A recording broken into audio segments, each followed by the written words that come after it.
Dressed in an open-necked grey shirt that was untucked, Matthew Knott sat staring at the floor as details of his crimes were read out in court.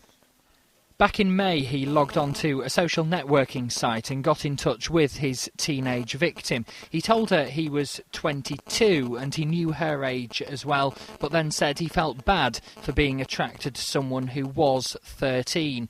At the same time, he also logged in and was chatting to her, this time with a second profile, pretending to be a 15-year-old girl called Jessica. Using that fictional ID, he asked his victim, "Are you looking for some fun?"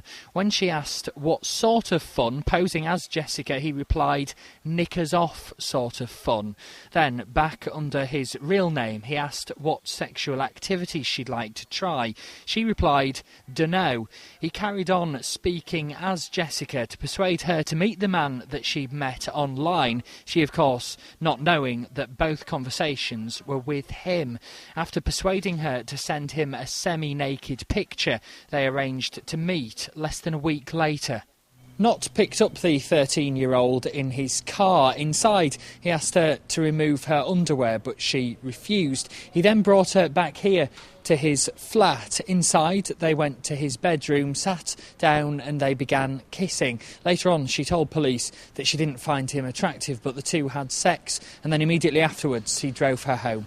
Later, again posing as Jessica online, he asked if she'd had fun when she met him. She told Jessica she hadn't, and he then sent a reply as Jessica, telling her to delete all records of their online conversations and not to talk to the police. But the next morning, she told her mum, and the police did become involved. The judge spoke of how this case would have enormous public interest, given how worried parents are about what their children are doing on the internet. Sentencing Knott to 4 years in prison, he said these were clearly planned, calculated offences that were carried out in a devious way. The teacher had only taught at this school in Bury since Christmas, and it's important to point out that this 13-year-old girl was not a pupil there. That said, the judge had made the point that his actions were a clear flouting of any training he'd had.